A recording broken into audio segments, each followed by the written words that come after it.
여러분 졸리시죠? 전 졸린데요. 예, 졸리네요.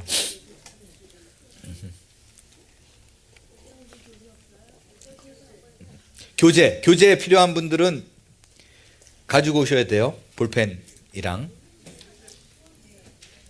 오늘도 나눠드리고 다음 주에도 나눠드리겠습니다.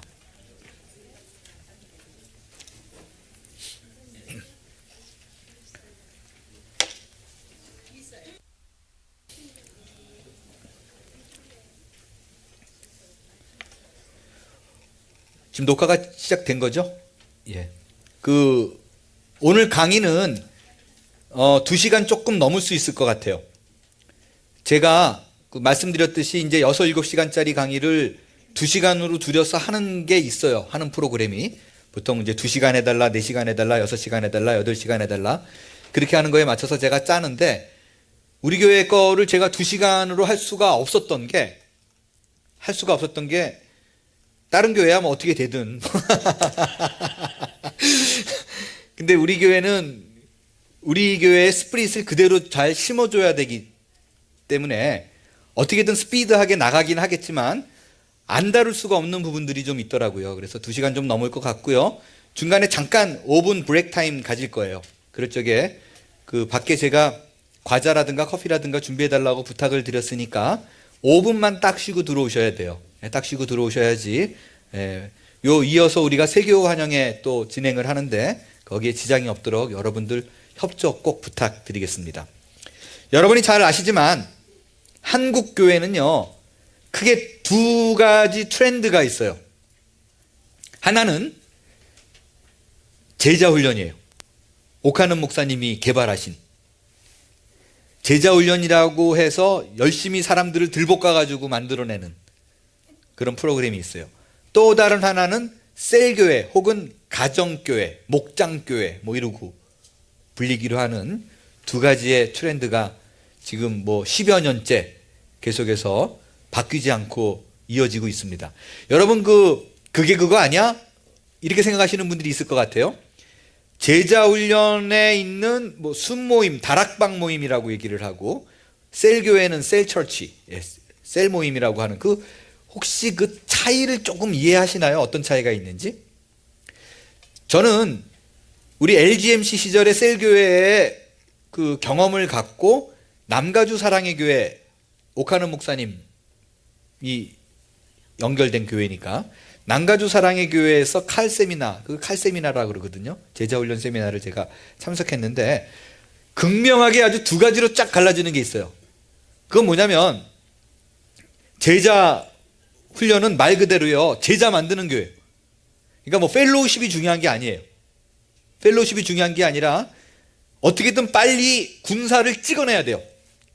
그리스도의 군사를 찍어내서 당장 그 과정을 졸업하자마자 돌격 앞으로, 나를 감당할 자 누구냐, 주 예수여 오시옵소서 막 그러고 덜며드는. 그래서 그 프로그램의 장점은 뭐냐면요, 마당만 밟고 다녔던 그런 신자들 있죠. 난 교회 10수년 다녔는데 말씀도 외운 적도 없고 기도도 어떻게 하는지 모르고 전도도 모르고, 제자훈련 딱 들어가면 몇 턴만 딱 거치게 나면 그 다음부터 막 돌격 앞으로, 성경 구절 못 외우면 진짜 운동장 뛰고 그래요. 제자훈련인데 제자가 되려면 그런 그리스도의 군사가 되는 건데 이게 말이 되냐 해가지고 진짜로 뛰어요. 진짜로 뛰고 오고 막 조금도 봐주는 게 없어요.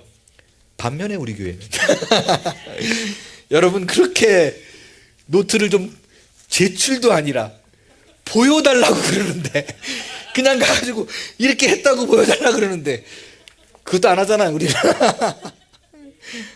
딴 게 없어요. 그냥 설마 우리가 꼼꼼히 이거 뭐가 빠졌는데요 뭐 이런 거 없이 그냥 사기치기 쉽다니까요. 우리한테는 그냥 이렇게 했다 그러면 돼요.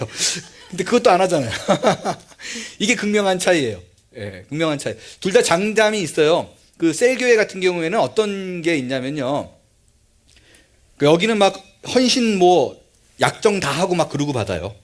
들어올 때 중도에 포기, 2번 빠지면 무조건 안 한다, 다시 한다, 숙제 한다, 이건 약정 딱 하고 들어와요. 철저하게.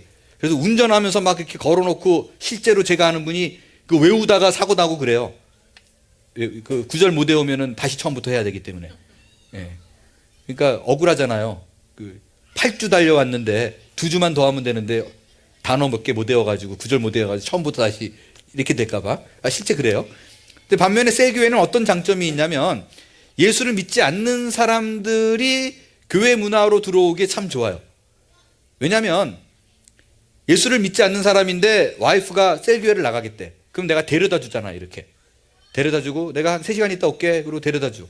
그러다가 이제 뭐 목자분들이 나와가지고 들어와서 그냥 인사라도 하고 가세요. 됐어요. 그러다가 이렇게 한 사람씩 인사들 하고 가다가 나중에 이제 7시에 내려다 줄 때 밥이라도 먹고 가세요. 괜찮아요. 뭐 숟가락 하나 넣어놓는 건데요. 그럼 또 들어와요. 그럼 이게 하다 보면 뭐 성경 외우고 뭐 이러는 게 아니라 이거 한담이네. 그냥 뭐 챗 하는 거잖아요. 그러니까 자기도 할 얘기가 있네. 예수 믿는 막 그런 얘기가 아니라 세상 사는 얘기도 막 주고받고 뭐 이러니까 그러다 보니까 뭐 재밌어가지고 이렇게 나오다 보고 한 3년 나오다가 교회도 또 처음 오게 되고 이런 일들이 벌어져요. 근데 말씀드렸지만 이건 길어요. 한 사람 전도할 때 쉽기는 하는데 교회까지 와가지고 목자까지 된다. 이거는 뭐 굉장히 긴 시간입니다. 우리 교회에서도 그 LGMC 시절에 셀교회만 막 8년, 한 자리 8년, 막 9년 안 나가. 목자 안 해. 뭐 그런 분위기가 있어요. 그래서 제가 이 두 개를 갖고 그 좀 기존에 우리 LGMC에서 가졌던 그 셀의 장점과 그 제자 훈련의 장점을 잘 살려가지고 믹스된 그 우리 한몸교회 현실에 맞게 제가 만들어 보려고 그래요. 이미 계획은 짜져 있고요. 그럼 어떤 식으로 할 건지가 이제 뒤에 하면서 나오게 될 것입니다. 그래서 오늘 이 목자론, 셰퍼드십에 대해서 배울 거예요. 목자가 뭔가, 어떻게 해야 되는가, 누가 될 수 있는가, 축복은 뭔가, 뭐 이런 부분을 구체적으로 다룰 텐데요. 제가 LGMC에서 한빛지구촌 교회를 어떻게 들어오게 되고 어떻게 사역을 했는가, 혹시 저를 잘 모르시는 분들이 계실까봐 그 얘기를 좀 아주 처음부터 좀 해야 될 것 같아요. 저는 그 2000년도에 리버티 신학교에 유학을 왔어요. 유학을 왔는데 한 학기 마치고 이제 우리 가족들은 다 우리 큰아이랑 아내는 아르헨티나에 있었거든요. 데리러 간 그 시점에 유학생들은 사실은 뭐 돈이 있어서 온 게 아니잖아요. 그래서 많이들 그 전도사라든가 부목사라든가 사역지를 많이 찾아요. 근데 사역지 찾는 게 쉽지 않거든요. 특별히 그 한국도 아니라 미국 땅에서 아는 사람도 제대로 없는데, 저도 사역지가 좀 필요하다고 생각될 즈음에 방학 때를 맞아서 이제 아르헨티나를 갔어요. 근데 그때 마침 제가 섬기던 교회에 이동원 목사님이 그 교회에 부흥회를 오셨어요. 근데 그분이 담임 목사님이 이동원 목사님 부부와 담임 목사님 부부와 식사하는 자리에 저희 아내와 저를 불렀어요. 그 자리에 일부러 부르셔가지고, 참 재밌는 게 우리 아내가 한국 사람 같이 생기진 않았잖아요. 그러니까 이동원 목사님이 스페니쉬인 줄 알고 말을 계속 안 걸고 눈빛으로만 이렇게 얘기하다가 한국말 하니까 깜짝 놀랐는데 한국 사람이셨어요? 그러더라고요. 근데 그 자리에서 그 담임 목사님이 제가 가진 능력이 한 5 정도, 6 정도 전도사였었는데 5, 6 정도밖에 안 됐는데 한 막 20, 30 가지고 막 그런 능력으로 가진 사람으로 막 이동원 목사님께 소개를 하신 거예요. 근데 뭐 이 아까운 사람이 미국에서 이렇게 쉬고 있으면 되냐. 하여튼 또 유학하니까 어디 좋은 교회를 좀 소개시켜 달라. 그렇게 얘기하더라고요. 그래서 저보고 어느 교회 가고 싶냐고 저한테 물어보더라고요.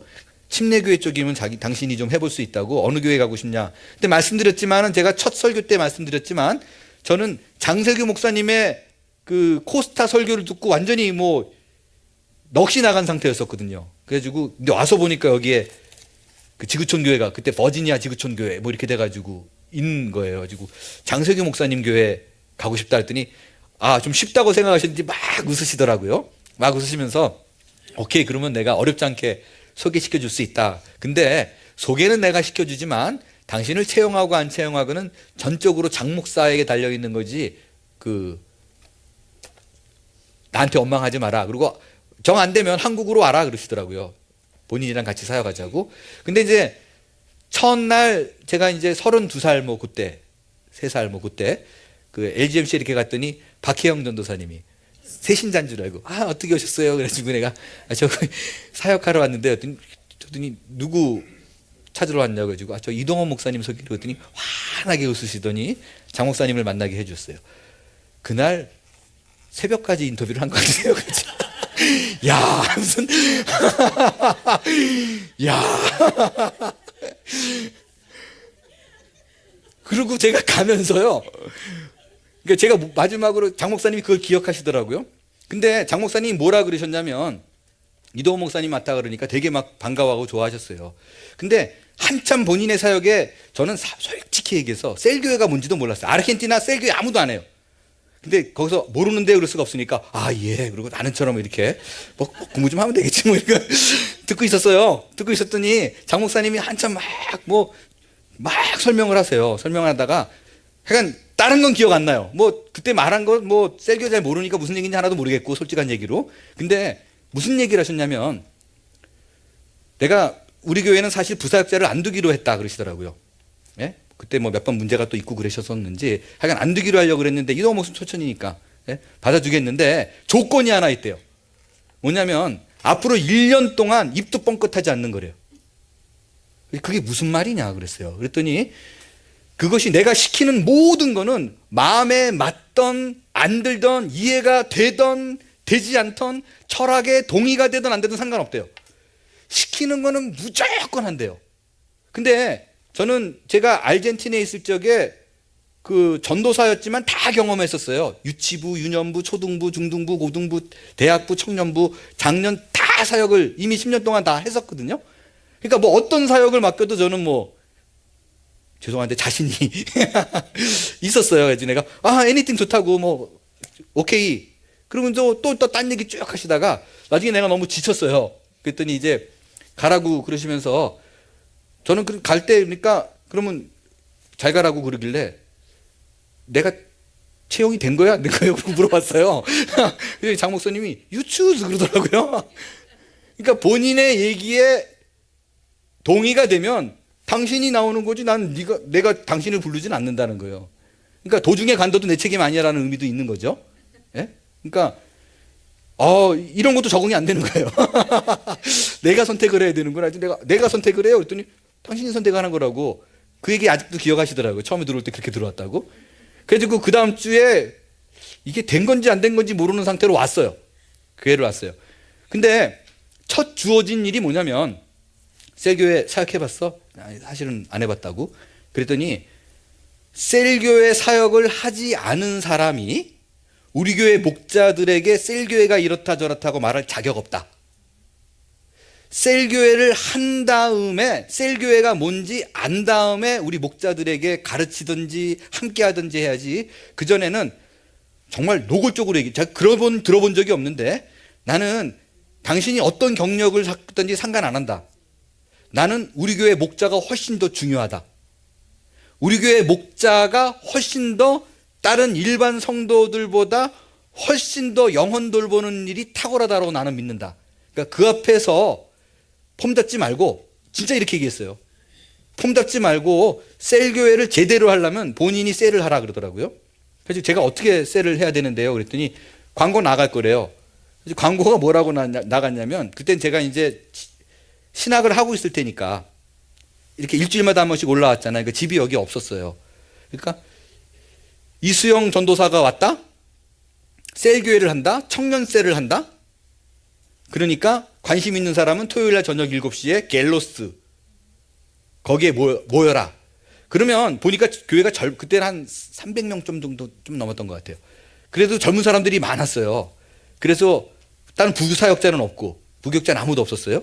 그러니까 이제 기회다 싶어가지고 젊은 사람들이 막 구름대처럼 올 줄 알았어요. 근데 7시에 이제 갤로스 캠퍼스 이렇게 앉아가지고 아내랑 저랑 이렇게 기다리고 있었어요. 7시 5분, 10분, 15분 반 됐는데 아무도 안 와요. 그러더니 한 명이 이렇게 청년 하나가 문을 삐 끊더니 죄송합니다 그러고 문을 닫아요. 그러더니 5분 있다 들어왔어요. 그러더니 혹시 여기 청년 셀 하는데 없나요? 그러더라고요. 여기라고. 그랬더니 근데 아무도 없어요. 그러더라고요. 이 친구도요 몰라서 온 거예요. 지난주에 처음 왔다가 광고 듣고 온 거래요. 그래서 한 명을 놓고 시작을 했어요.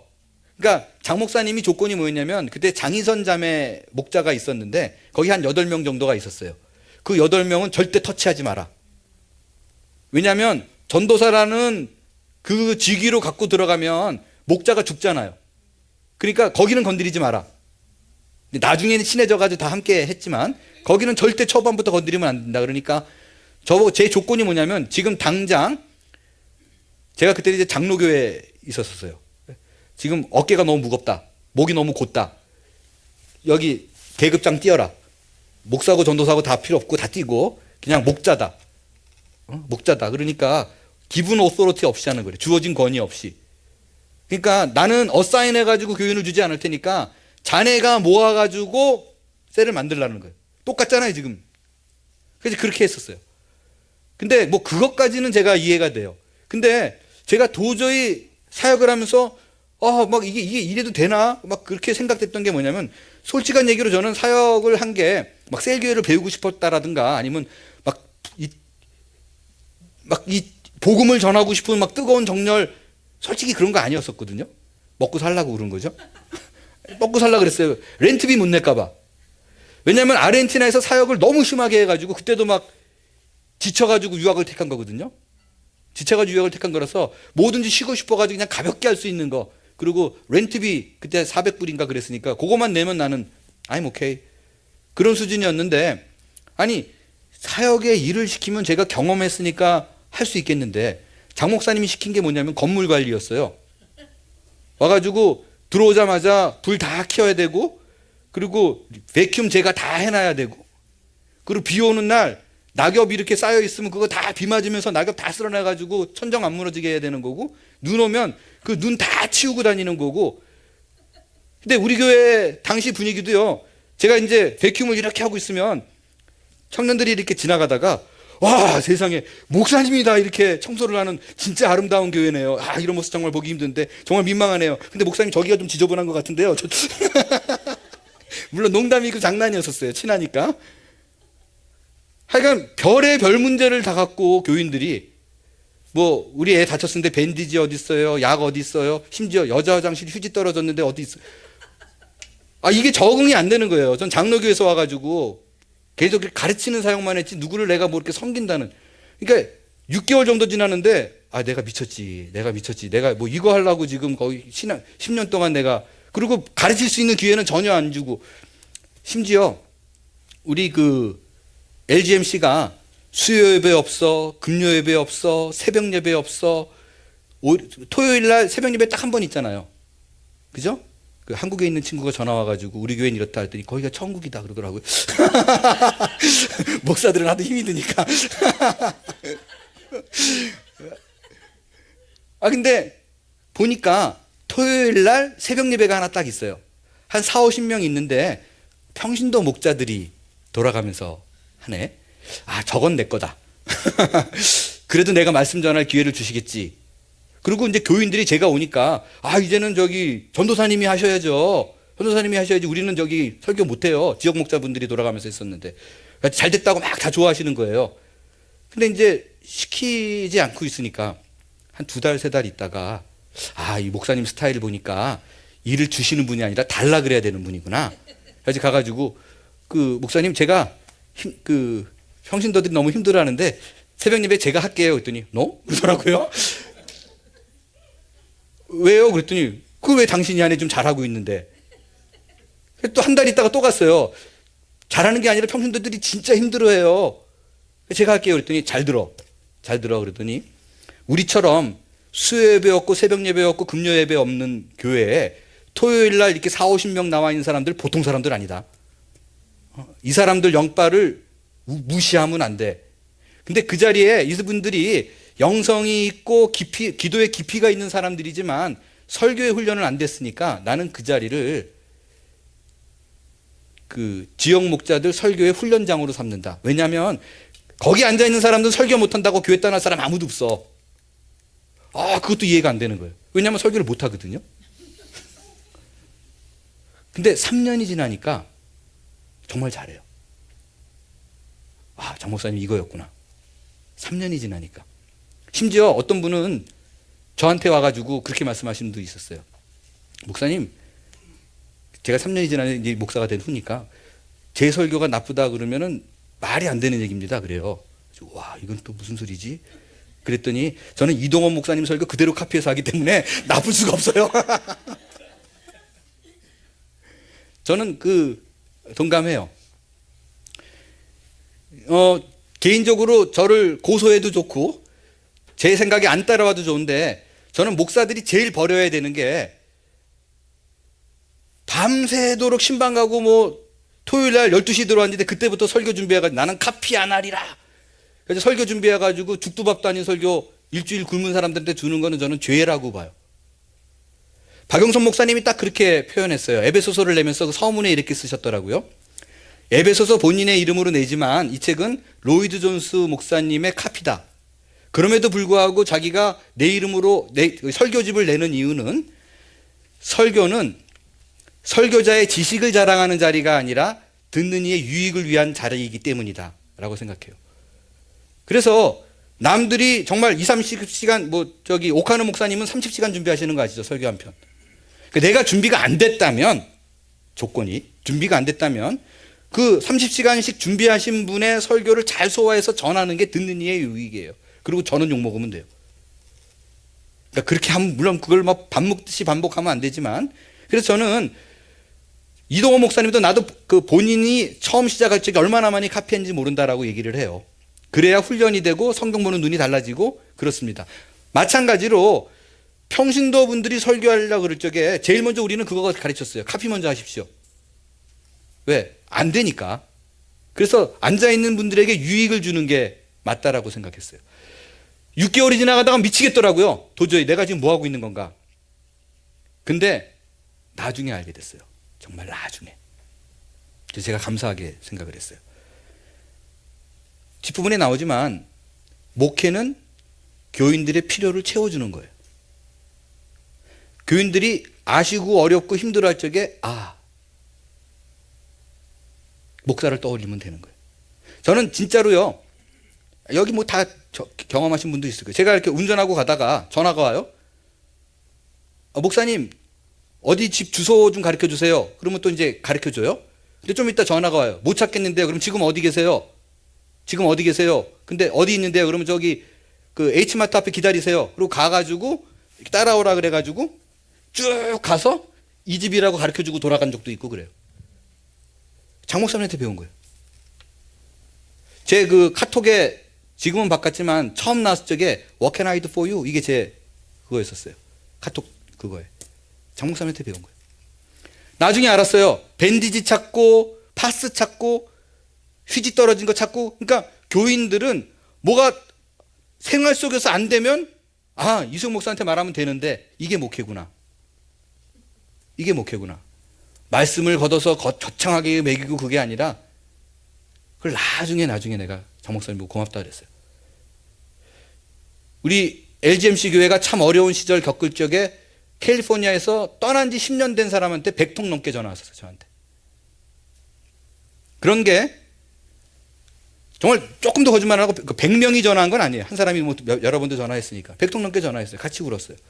그럴 수 있었던 게 이곳에서 사역하는 동안 한 마음으로 하나 되어가지고 그 장 목사님의 요청에, 그러니까 철학이 다르더라도 따라와라라는 게 그걸 그냥 순조롭게 따라갔기 때문이에요.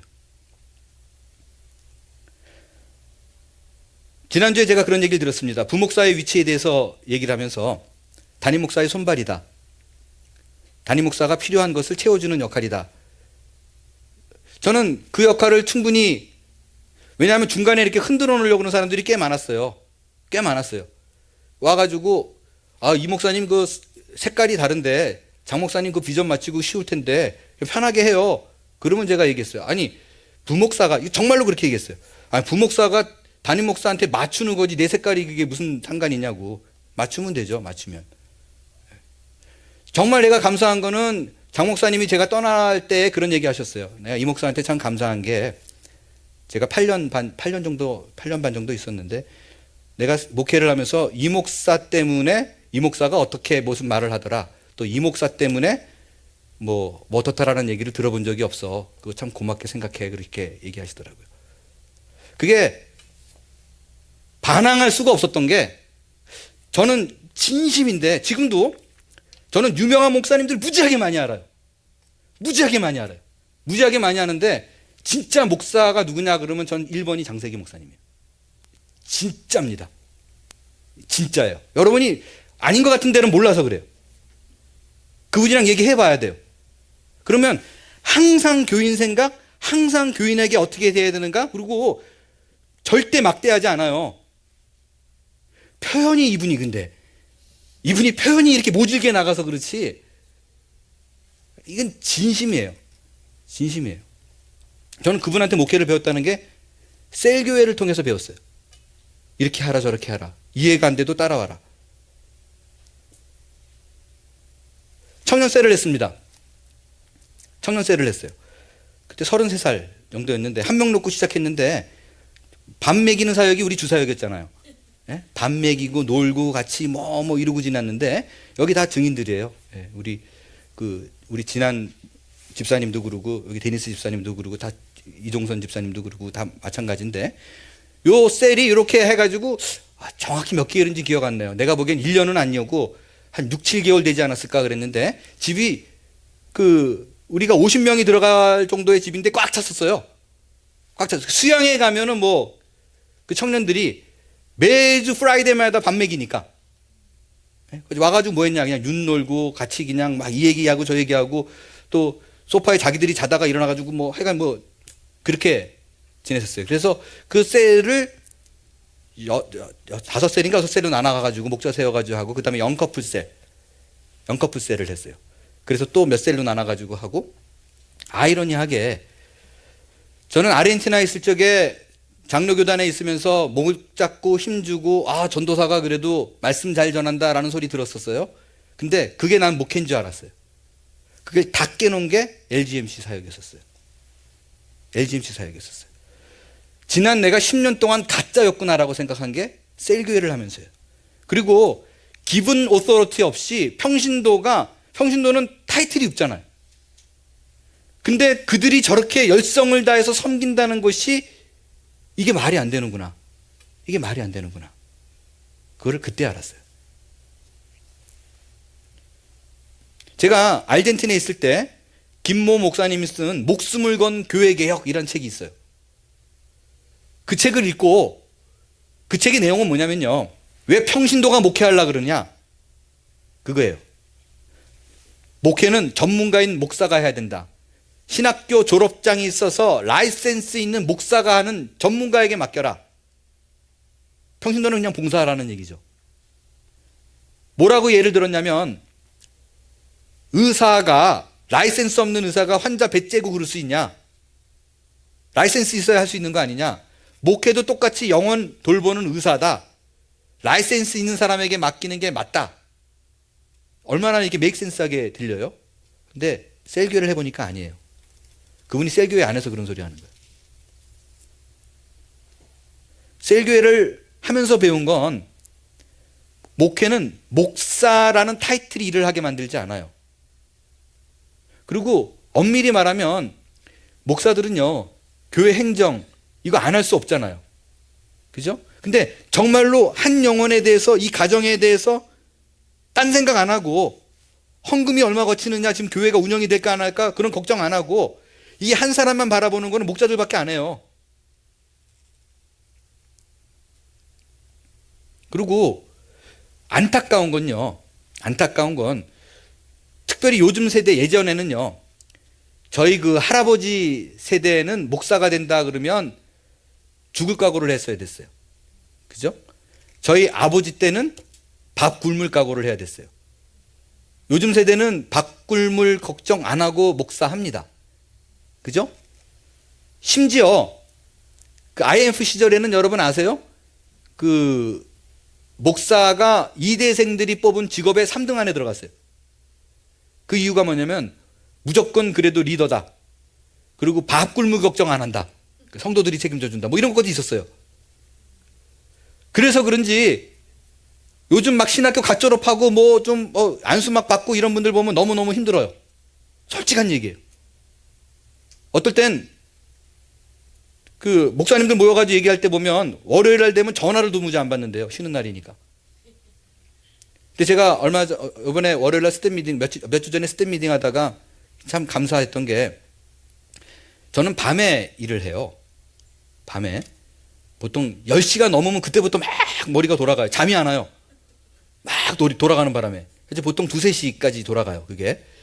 그러다 보니까 제가 이제 떠오르는 얘기 있으면 스태프들에게 카톡을 그 시간에 보낸다고. 근데 어느 날 문득 생각해 보니까 저는 밤에 이제 카톡을 끄고 자지만, 우리 스태프들이 이걸 켜놓으면 어떡하나 라는 생각이 들어가지고 스텝 미팅 때 김승창 목사님하고 박성걸 목사님께 물어봤어요. 카톡을 켜놓고 있냐?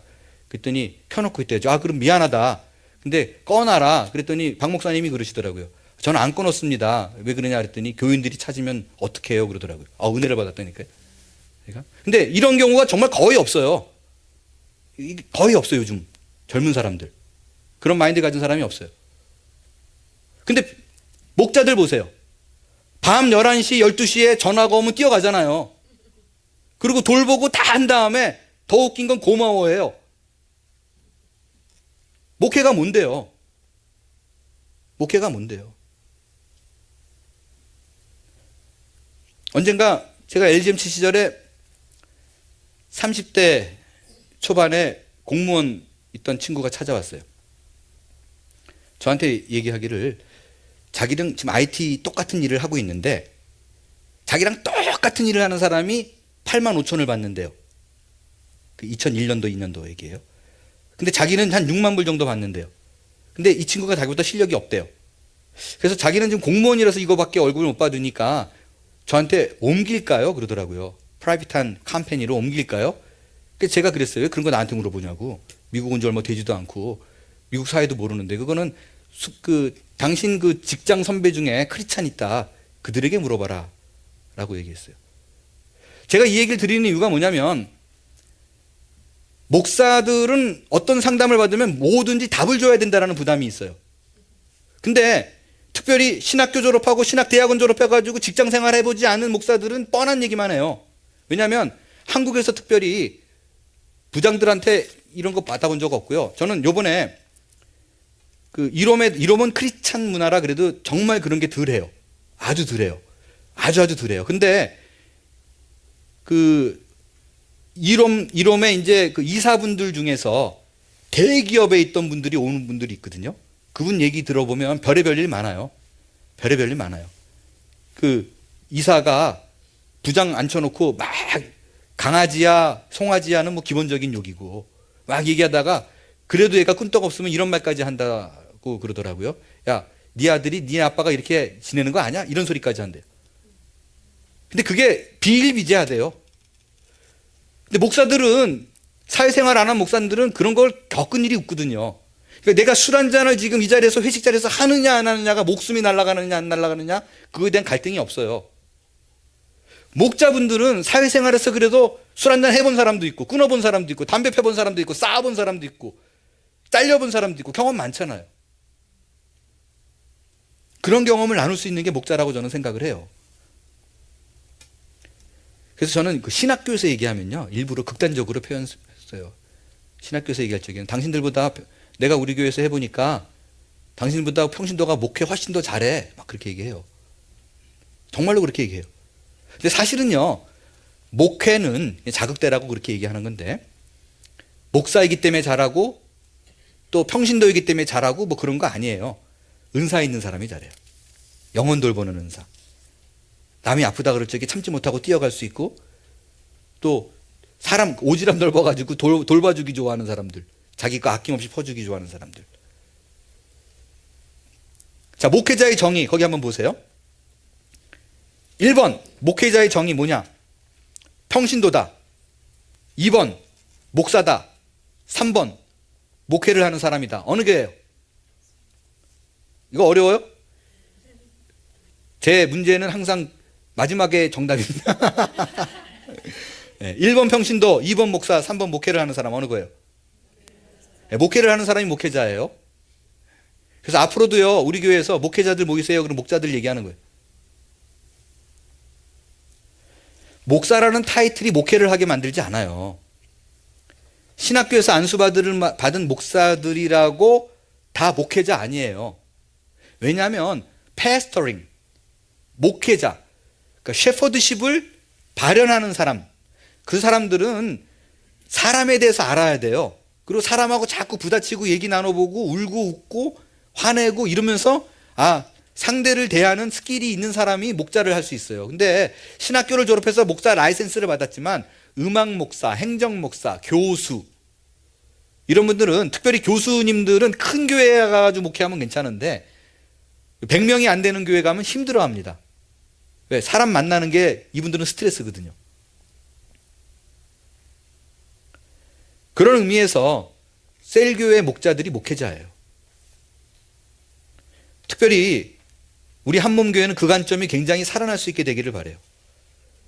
너희는 왕 같은 제사장이다. 그냥 머리로만 알지 말고요. 머리로만 알지 말고. 너무 아이러니하지 않나요? 20대 청년인데 목사 안수를 받았다고 해서 그 타이틀로 인해서 상담을 해야 되고 40, 50이 돼가지고 경험이 많은데 평신도이기 때문에 무시당하고, 그건 아니라고 봐요. 목사라는 타이틀이, 신학생은 확실하게 성경을 많이 알죠. 성경을 가리키는 게 목회의 극적인 일부입니다. 목회는 영혼 돌보는 거예요. 목회자는 신학으로 만들어지지 않아요. 야전군들이 좀 늘어났으면 좋겠어요. 야전군들이. 그러면 성경의 원리대로 가는 거, 그것이 셀교회예요. 목자의 자격 1번입니다.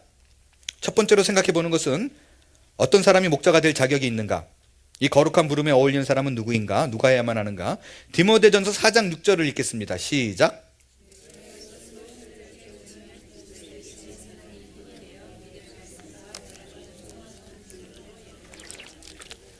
목자의 자격은요, 그리스도의 사랑을 전하고자 하는 마음과 열정이 있는 사람이면 모두 됩니다. 집사가 아니어도 되고요, 장로가 아니어도 돼요, 교사가 아니어도 됩니다.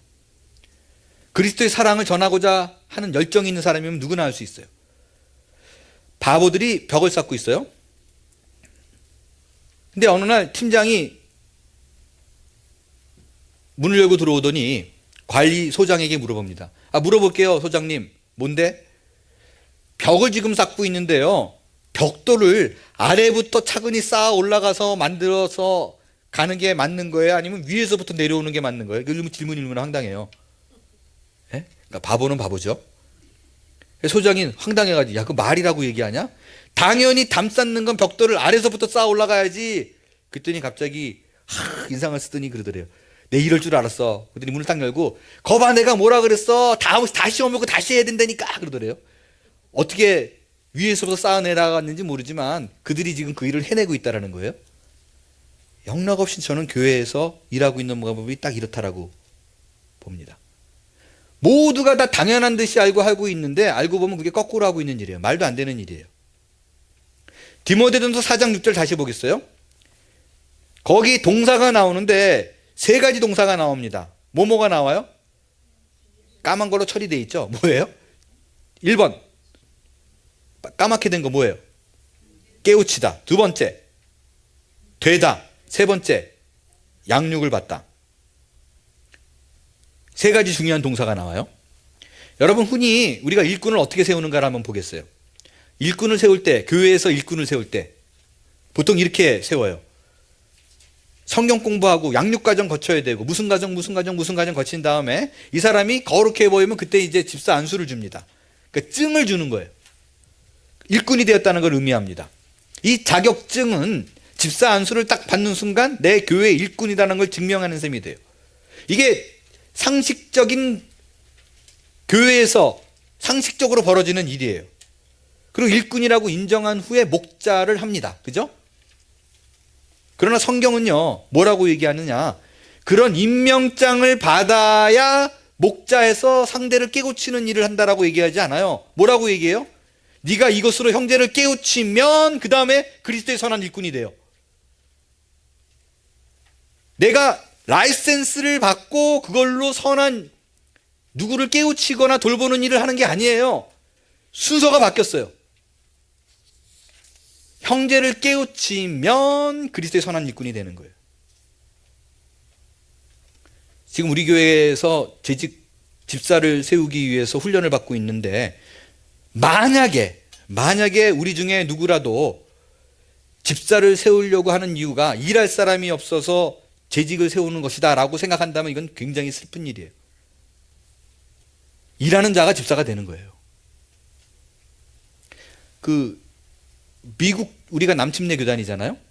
미국 침례교회가 한국의 그 어떤 교단도 따라올 수 없는 굉장히 귀한 강점이 하나 있어요. 좋은 점이 뭐냐면요, 미국 침례교회는 집사에게 성경 공부 맡겨요. 집사에게 주일 강단을 맡겨요. 근데 이 사람이 성경 공부를 가리키면 막 사람들이 몰려들어요. 그리고 주일 설교를 시켰더니 사람들이 막 대성통곡하는 일이, 회개의 역사가 벌어져요. 그러면 이 사람이 기프트가 있네, 은사가 있네 생각돼서 필드에서 증명된 사람을 불러다가 목사 안수 줘서 신학교를 보내요. 그게 패스터예요. 레버런드는 뭐냐? 레버런드, 그러니까 REV 이거 이름 써 있는 경우 있죠. 레버런드. 이 레버런드는 신학교를 다녀서 졸업한 사람들, 신학교 공부한 사람들은 REV, 레버런드라고 쓰고요. 미국에 의미하는 패스터는 단순해요. 신학교를 나왔냐 안 나왔냐가 아니라 목양을 하고 있느냐 아니냐를 봐요. 그래서 재밌는 게요, 한국에서 막 이렇게 밥 먹고 얘기하고 있다가 모르는 사람들이랑, 그래서 당신 뭐 하세요? 그럴 때 저 목사예요. 그럼 갑자기 그러세요? 그리고 갑자기 아무 말도 안 해요, 다들. 그런 분위기예요. 근데 미국에는요, 막 얘기하다가 당신 뭐 하냐 그럴 적에 나는 목사다. 그러면 와우! 그리고 좋아해요. You are pastor. 와우. 왜냐하면 이분들이 생각하는 패스터의 이미지는 친근해요. 내 영혼을 돌보는 사람이라는 이미지예요. 그래서요, 미국에선 큰 교회 목사들도 신학교 졸업 안 한 사람들 꽤 많아요. 빌 하이블스가 대표적으로 저는 생각을 해요. 빌 하이블스가, 제가 요번에 헛소리 하면 안 되니까 살펴봤어요. 살펴봤더니 윌로우 크릭 교회는요, 20대에 선 오브 시티라는 전도 청년들이 막 전도하다가 몰려들기 시작해가지고 신학교 간 거예요. 그러니까 이게 사역이 커지니까. 그것도 제가 보니까 MDB는 아닌 것 같아요. MDB도 아니에요. 그러니까 대학원 과정을 졸업하지 않았어요. 베이처 바이블 스터디 했지. 콜로라도 스프링스의 브레디 목사님도 2만 명 모이는 교회인데, 여기는 어느 컴퍼니 부사장이었었어요. 그러다가 행정일 하도 잘하니까 스카웃 돼가지고 담임 목사 해요, 담임 목사. 미국에는 신학교 졸업했냐 졸업하지 않느냐가 거의 중요하지 않아요. 목회 은사 있느냐 없느냐가 중요하지. 반면에 한국은 어떻냐? 한국은 내가 이제 예수를 믿었어요. 막 불같이 뜨거워져가지고 이걸 막 전하고 싶어 죽겠어요. 근데 막 주일날 막 새벽 예배라도 좀 하고 싶은데, 인도하고 싶은데, 어디 감히 이거잖아요. 어디 감히 이게. 평신도가 집사 안수도 안 받는 사람이 어디 설교하려고 딱 끊어놓잖아요. 어떻게 하면 설교할 수 있냐 그랬더니 목사 안수를 받아야 된대요. 그럼 그때부터 신학 공부 막 열심히 해요. 막 그래가지고 3년 대학원 졸업해가지고 목사 안수를 딱 받아요. 그때 앞불싸 알게 되는 게 있어요. 자기의 설교 은사가 없다는 거 그제서야 알아요. 말하면 다 좋네. 그리고 사람을 만나서 얘기하면 머리가 아파. 그러니까 30분 얘기하면 3시간 누워 있어야 돼. 이게 비극이에요.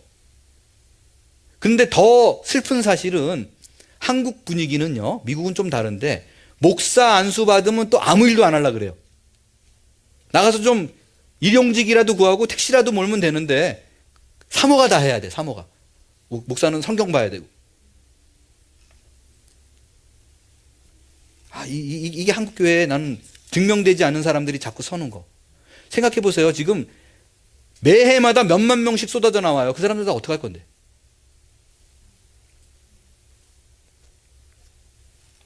그리고요, 이거는 개인적인 얘기인데요, 이거는 받으셔도 되고 안 받으셔도 되는 얘기예요. 늘 드리는 얘기지만 저는 그런 생각을 해요. 설교를 못해도 되고요, 목사가 정말로 성경 지식이 좀 딸려도 되는데 사람 만나는 거 싫어하고 또 이렇게 뭐 병자들도 가까이 가는 거 싫어하고 이런 분들이 또 있거든요. 그냥 나는 성경만 가르치지. 그럼 교사를 하지 왜 목사를 했나 그런 안타까움이 있어요. 그리고 이건 개인적으로요. 그 목사가 되는 분들 중에서 이런 분들이 좀 안 계셨으면 좋겠다. 이건 개인적인 바람인데 이것저것 해가지고 다 안 되니까 하나님이 나를 부르셨어요. 그러고 오는 분들. 그런 분들이 목회도 잘 안 되는 경우도 많거든요. 그 박영선 목사님이 그런 표현 쓰더라고요. 그 한국 교회가 이렇게 된 이유는 우리 큰애는 공부 잘하니까 의대 가라. 둘째는 공부 잘하니까 법대 가라. 너는 성적이 지리부진하니까 신학교 가라. 그래서 한국 교회가 이렇다고 뭐 그렇게 얘기하시더라고요. 저는 제가 왜 이런 얘기를 드리냐면요. 코스타 때 일이에요. 코스타 때 어떤 청년이 상담을 하러 왔는데 이미 정하고 왔어요. 프랑스에서 유학을 하고 있대요. 건축학과. 근데 이미 정하였어요. 목사 아들이었어요. 근데 나는 목회의 길을 가지 않으리라. 나는 건축학과를 가리라. 그러고 프랑스 유학 갔는데 2학년 때인가 3학년 때인가 이제 수양회를 갔다가 폭포수 같은 은혜를 받고 하나님의 부르심이 나를 목회로 부르시는구나. 그래가지고 신학교 가기로 마음을 이미 정했어요. 여기를 보니까. 근데 그냥 한번 컨펌 짠 안 할 때 찾아온 거예요. 얘기를 쭉 듣다가 제가 뭐라 그랬냐면 너 솔직하게 얘기해봐. 너 불어 잘 못하지 그랬어요. 그랬더니 무슨 얘기네요. 너 신학교 성적 잘 안, 지금 그 뭐죠? 건축학과 성적 잘 안 나오지. 그랬더니 가만히 있다가 그 목사님 얘기는 내가 공부가 안 되니까 지금 바꾸려 그런다는 거 아니 그렇게 들으시나요? 가지고 난 그렇게 보이는데 너 1학년, 2학년까지는 그래도 좀 쉽다가 3학년 본과 들어가가지고 너무 어려우니까 바꾸려 그러는 거 아니야? 그랬더니 뭐라 그랬냐면 굉장히 기분 나쁘네요. 물론 제가 공부는 잘 못해요 그러더라고요. 공부는 잘 못하는데 그런 뜻이 아니라 내가 수양회 때 은혜 받아서 그런 걸 왜 그렇게 평가하네요. 그러면서 이런 예를 들더라고요. 자기가 은혜를 받고 나니까 사도 바울이 왜 세상 모든 학문을 배설물로 여기는지 이제야 알겠대요. 이 건축학과 공부가 너무 재미가 없더래요. 그리고 이게 다 쓰레기같이 여겨져가지고 오로지 하나님을 공부하는 그 테올로지, 신앙만이 최고구나 알아서 그래서 내가 가려는 거지 내가 공부 못해서 가려는 거 아니라는 거예요. 내가 너 사도 바울 얘기 잘 얘기 꺼냈다 그랬어요. 사도 바울이 이거 배설물이다. 내가 이 모든 세상 학문을 쓰레기로 여긴다라고 말한 거는 최고의 위치에 올라갔을 때 한 얘기라고. 모든 학문의 최고 정점에 올라가서 이게 아니다 그러니까 사람들이 감동을 받는 거야. 예를 들어서 정주영 씨나 이건희 씨가 돈이 아무것도 아니다. 건강이 최고다. 그러면 사람들이 야 정말 그런가 보다. 돈보다 다른 게 중요한 게 있지. 가족이야. 건강이야. 이렇게 생각하는데 홈리스가 세상 살아보니까 돈은 아무것도 아닙니다. 그러면 너 잘났다 그러지. 그걸 누가 인정하겠느냐. 사도 바울이 최고의 위치에서 배설물이라고 얘기했지만 사도 바울은 자기의 모든 서신서에서 그가 갖고 있는 모든 학문을 다 쏟아부었어요. 배설물로 여겨서 안 쓴 게 아니라니까요. 다 써먹었어요. 그러면서 내가 그랬어요. 너가 정말로 신학이 최고고 목회가 내 길이라고 생각하면 내 말대로 해. 내 말대로 해. 졸업해. 그리고 당당하게 건축학, 아키텍 딱 라이센스를 따. 그리고 연봉 10만 불, 20만 불짜리를 딱 해. 그 다음에 신학교를 딱 가면서 교인들에게 선포해. 내가 이거가 길이 아닌 것 같습니다. 하나님을 위해서 내가 내 모든 커리어를 내려놓고 가겠습니다. 그러면 교인들이 그때 인정해 줄 거야. 교인들이 바본 줄 알아? 다 알아. 몇 학년 때 간뒀는데 2학년 때 간뒀어요. 공부가 어려웠구나. 다 알아. 그리고 설계 자격증 하나 딱 따면 나중에 개척교회에서 얼마나 좋은데 돈 안 들고 그거 다 써먹을 수 있어. 그랬더니 심히 분해 여기고 갔어요. 어떻게 되는지 몰라요. 이게 뭐냐면 자꾸 뭐 증이 있어야 뭐를 해야 되는 걸로 생각해요. 건축학과 나와가지고 좋은 안수집사 돼가지고 섬기면 되잖아요. 복음 전하는 게 뭐가 어려워요. 그냥 전하면 되지. 증이 있어야 된다고 생각해요.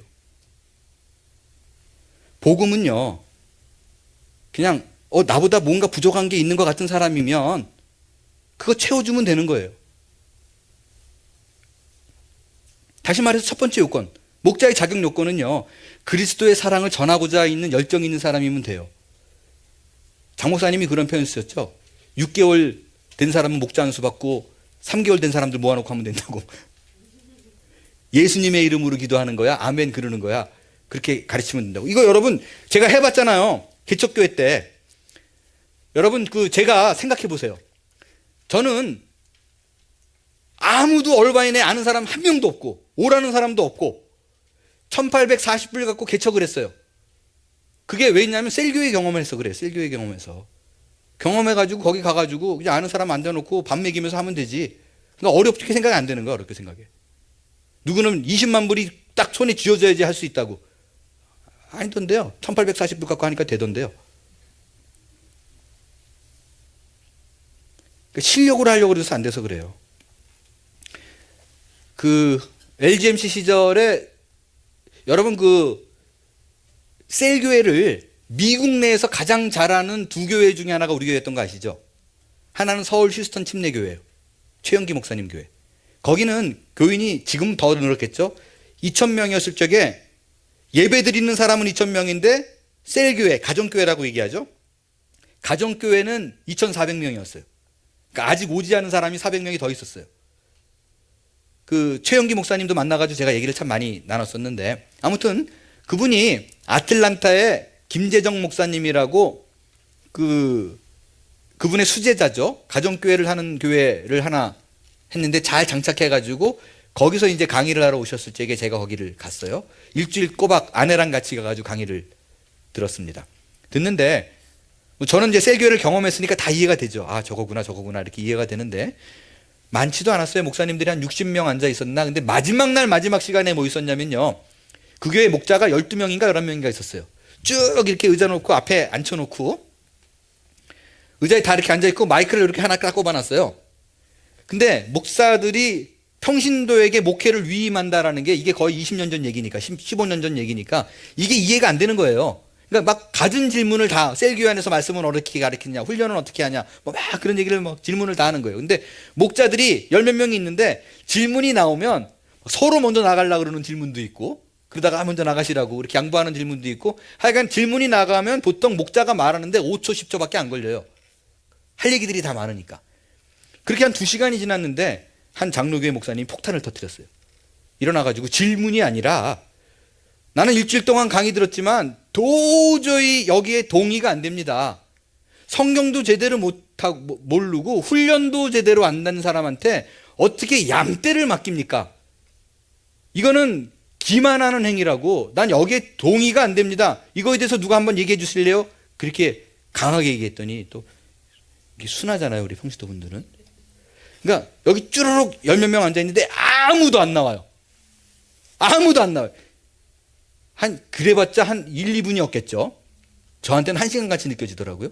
근데 재밌는 게, 이 2시간이 진행될 때 그 10명의 사람들이 다 나와가지고 한 번, 두 번은 다 말을 했는데, 요 맨 끝에 조그만 사람 하나 앉아 있었는데, 어쩜 처음부터 끝까지 2시간 동안 앉아만 있고 한마디도 안 한 사람 하나 있었어요. 근데 2분 동안 아무도 안 나가니까 이렇게 나와요. 키도 그렇게 안 컸어요. 근데 여기 마이크 앞에 두고 정말 바들바들 떨어요. 떨면서 뭐라 그랬냐면, 그러더니 자기는 1년 반 전에 태어나서 교회라는 데를 처음 나온 데가 여기입니다. 그래서 1년을 자기가 셀교회, 가정교회를 들어갔는데 폭포수와 같은 은혜를 받고 침례를 받았는데, 침례를 받자마자 목자를 하라고 그러더래요. 근데 나는 성경도 잘 모릅니다 그랬더니 하면 된다고. 그래서 자기는, 거기는 성경 교사가 또 따로 있어요. 셀마다 이렇게 붙여줘요. 그래서 자기는 만약에 교사가 로마서를 보겠습니다 그러면 왔다리 갔다리 그러면 옆에서 목원들이 찾아준대요. 이렇게 로마서가 어디 있는지.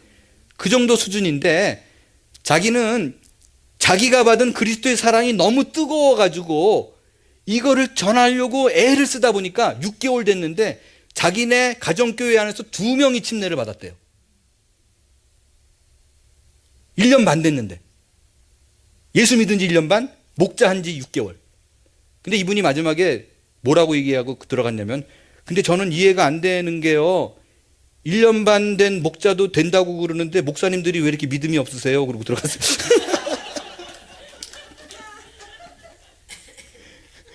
실제 얘기예요. 저는 그래서요, 저는 제가 목사가 아니라 셀 목자였을 적에 받은 축복이 너무 대단해서 아시지만 만나는 사람마다 목자하라 그랬어요. 아유, 우리 집 샀어요. 아, 그러세요. 그럼 목자하세요. 우리 애 돌이에요. 아, 그래, 목자하세요. 남편 생일이에요. 목자하세요. 그게 무슨 상관이 있어요. 그래서 목자하세요. 그래서 몰랐는데 그랬다 그러더라고요. 분가 한 명 할 때마다 이수영 목사가 커미션 먹는다고. 난 몰랐어요. 요번에 알았어요. 요번에.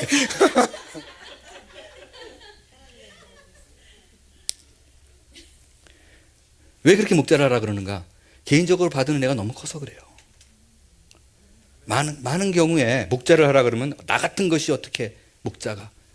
그러니까 목자 하라 그러는 거예요. 교사하라 그러지 않고. 왜 다른 데서의 목자 그러면 지도자 개념이잖아요. 구역장 그러면 뭔가 성경을 많이 알아야 되고 기도도 잘해야 되고, 목자는 말씀드린 대로 영혼 돌보는 거예요. 같이 울어주는 거예요. 목자는 지도자의 개념이 아니라 아비고 어미예요. 아비고 어미. 말씀드렸지만 저희 아버지는 해병대 출신이세요. 해병대 그 마크 아세요? 독수리 있고 별 있고 닷 있는 거. 그 저희 아버지가 디자인 하신 거예요. 오, 별로 안 놀라시는데. 해병 5기 출신이세요. 해병 5기. 그러니까 막 지금도 막 무뚱무뚱하세요. 근데 말씀드렸지만 그 우리 부장 집사님이 제가 전도사 시절에 아르헨티나에서 너무 속상하고 괴롭히다 그랬더니 방법이 있다고, 뭐냐 그랬더니 불러내서 몇 대 치면 된다고. 그러지를 않나. 저희 어머니가 그 개척교회 할 때, 저희 어머니도 뭐 명예권사이시죠. 성경을 많이 읽거나 그런 분도 아닌데 오로지 기도하면 그냥 아들 얘기밖에 안 하시는 그런 분인데, 저희 오랫동안 식당 했잖아요. 근데 이제 개척교회 했으니까 이제 30명 정도 이제 밥 먹고 갈 때 되니까 어머니가 문 앞에 서시더라고요. 이제 뭐 하시냐 그랬더니 손님 배웅하듯이 안녕히 가세요. 교회 경험이 많이 없으시니까. 그럼에도 불구하고 저는 저희 어머니를 존경합니다. 그게 신앙의 연륜과 경력과 성경 지식과 상관없는 거잖아요. 내게 베푼 사랑이 너무 과분해서. 그게 목자예요. 그래서 여러 개 주려고 그러지 말고 내가 깨우친 거 그 한 가지를 전하면 돼요. 제자들이 무식했지만 많은 사람들이 그 앞에 불복했던 거는 지식을 전해서가 아니라 그가 깨달은 걸 전했기 때문에 그래요. 두 번째, 그리스도 일꾼이 되는 건 무슨 의미냐? 내가 복음을 전했더니 영혼이 변하는 경험하는 것이 그리스도 일꾼된 임명장이라고 저는 믿어요. 거기 교회의 일꾼이라고 돼 있죠. 찾으셨어요? 거기 식당 봉사, 주차 안내 뭐 이런 거는 교회의 일꾼이라고 생각을 해요. 그러나 그리스도의 일꾼은 무조건 영혼 돌보는 사람이에요. 그리스도의 일꾼은 그리스도로부터 직접 가르침을 받을 거예요. 이런 건 신학 안 배워도 돼요. 내가 목자가 될 사람인가 아닌가, 목사인가 아닌가도 심지어 평생을 걸려서 내가 전도해봤더니 한 명도 나에 대해서 감동하는 사람이 없더라. 그런 사람만 빼고, 그런 사람 목사도 하면 안 되고. 그리스도의 임명장이라는 거는 증이 있어서가 아니라 내가 돌보는 영혼이 거듭나는 것이 사도 바울이 말한 너희가 내 그리스도의 편지 아니냐, 그거예요. 우리에게 주어진 모건들이 그리스도의 편지로 내가 목자라는 걸 증명할 거예요. 교회 봉사를 하기 시작하면요, 각 분야의 스킬이 늘어나잖아요. 식당 봉사, 주차, 교육위원장, 교사 다 늘어나요. 그래서 그 분야의 전문가가 돼요. 근데 목자를 하면 영혼의 인테그럴, 총체적인 훈련이 돼요. 그래서 진이 다 빠집니다. 목자의 부름을 알지만. 그러다가 내가 이거 뭐 하고 있는 거지 이런 생각도 하다가 결국 사람에 대한 기대를 졌고 그를 통해서 역사하신 하나님이 보이기 시작하면 목자로서 훈련받고 있는 거예요. 그래서 셀교회의 가장 큰 유익은요, 내가 변하는 거예요. 그래서 누차 강조드리지만 우리 교회는 목자에게 담임 목사의 권한을 위임하는 거예요. 작은 교회야 제가 이렇게 다니겠지만 교회가 조금이라도 커지면 목자가 가면 여러분 암행어사 그러면 그 어사의 마패가 뭐예요? 결국 그 왕 대신 가는 거 아니에요. 그죠? 제가 왕이라는 표현이 아니지만 담임 목사의 권한과 담임 목사의 권위 가서 기도해주고 말씀 전해주는 거 부목사님들이 가가지고 하듯이 우리 교회는 목자들이 가서 기도해주는 거라고요. 단순해요. 신학교를 배웠느냐 배웠지 않았느냐 안수 받았느냐 안 받았느냐 그렇게 큰 차이를 나타내는 게 아니라니까요. 신학의 개념과 구약의 개념은 다른 점이 뭐냐면 우리는 모두 다 기름 부음을 받은 자예요.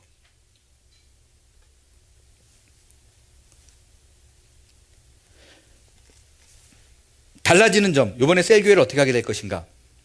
예전에는 각 목자에게 맡겨가지고 알아서 해라. 찬양을 하든 성경 공부를 하든 기도를 하든 니들이 알아서 해. 니들이란 표현이 죄송하지만 약간 그렇게 얘기를 했었어요. 당신들이 알아서 해. 이랬었어요. 그래서 되게 서운했죠. 방목한다라는 표현을 많이 썼어요. 근데 제가 해보니까 그게 쉽지 않더라고요. 그래서 매뉴얼을 다 드릴 거예요. 타임 테이블별로 몇 시부터 몇 시까지 뭐하고. 그래서 한 3시간 정도 넘어가지 않도록 2시간 반에서 3시간. 왜냐하면 목자들이 지쳐요. 안 가잖아요. 10시면 다 끝날 수 있게. 보통 가란 말 안 하면 막 1시, 2시까지 막 부비적거리잖아요. 안 가고. 다음날 5시에 일어나가지고 델리 일해야 되는데. 매뉴얼대로 합니다. 그리고 릴리저스한 시간을 가질 거예요.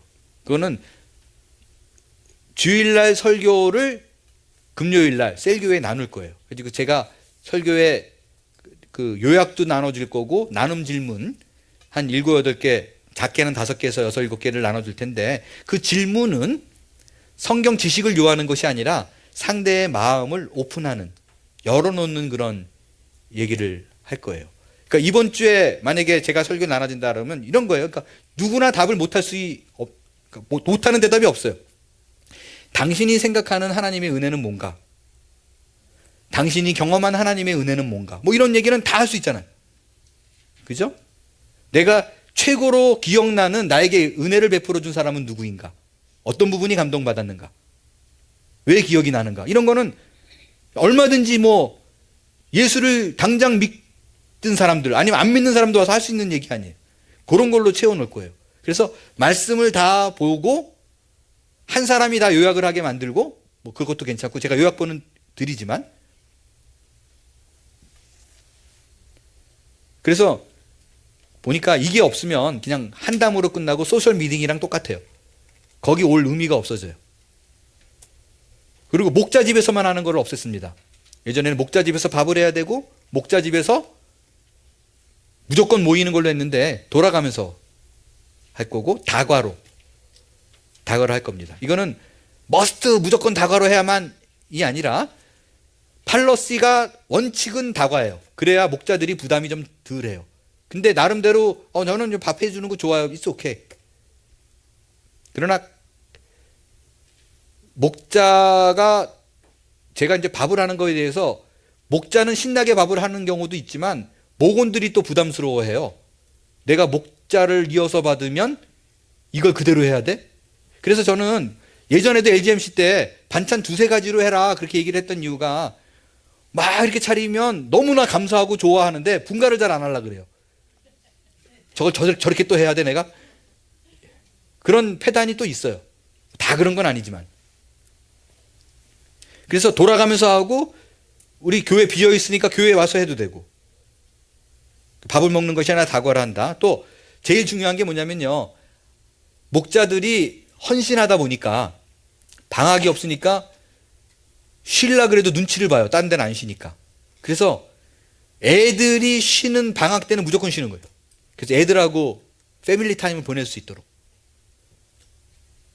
그래서 우리 고난 주간 그럴 때 방학이면 셀교회도 없는 거예요. 그래서 패밀리 타임을 좀 더 그래야 애들이 자꾸 방치가 되더라고요. 그래서 그렇지 않게 방학이면 다 쉬는 걸로. 그 최영기 목사님, 그 서울 휴스턴 침례교회 목사님 만나가지고 둘이 막 얘기제기 하다가 꽤 오랜 시간 얘기했어요. 그러다가 제가 이제 앞으로 할 셀교회는요 방학을 두려고요 그랬더니 그분이 절대 방학이 있어서는 안 된대요. 우리 교회는 방학이 없어. 52주 목자가 다 해. 그러시더라고요. 가지고 방학이 왜 없어요? 그랬더니 아니 하나의 교회인데 교회가 방학하는 게 말이 되나? 그래서 우리 교회는 방학이 없어. 그래서 제가 그랬어요. 목사님은 베케이션 하잖아요. 본인은 1년에 2, 3주씩 교회를 비우고 쉬는데 왜 목자들은 52주를 다 돌리냐고. 나는 좋아서 52주를 하겠습니다. 그러면 it's okay. 그죠? 그러나 방학이 있을 때 나는 하고 싶어서 하는 것과 다 쉴 때 같이 쉰다는 것과 좀 목자의 버든이 많이 줄어들게 하기 위해서 그렇게 합니다. 앞으로 이어질 훈련 시스템, 이거는 제가 길게 안 나갈게요. 멤버십, 팔로우십, 리더십이라는 것을 두고 이제는 계속해서 훈련을 받을 수 있도록 그런 시간을 마련할 거예요. 멤버십은 회원이 되는 거고, 팔로우십은 영적으로 도울 수 있는 역량을 키우는 거고, 리더십은 말 그대로 한 사람에 대한 영향력과 유기적인 조직에 미치는 영향력을 가지고 효과적이고 성숙한 지도자를 만드는 거예요. 목사는 뭐 하는가?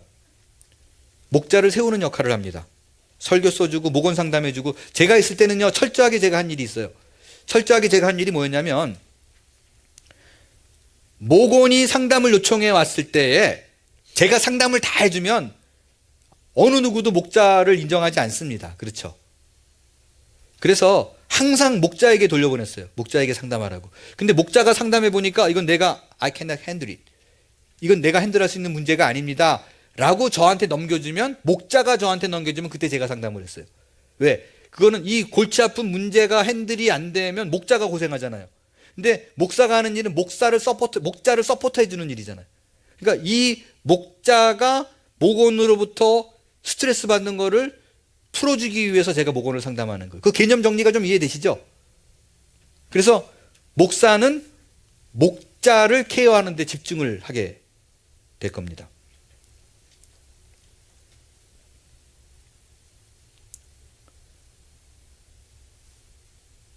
(5분만) 딱 쉴게요. 5분. 지금 39분인데 딱 45분에는 이 자리에 있으셔야 돼요. 이어서 우리 세교 환영회도 있습니다. 그리고 다음 이어지는 강의가 첫 5분이 굉장히 중요합니다. 진짜예요. 그래서 45분에는 모두 다 이 자리에 앉아 있기를 바랍니다. 과자와 커피가 준비되어 있을 것입니다.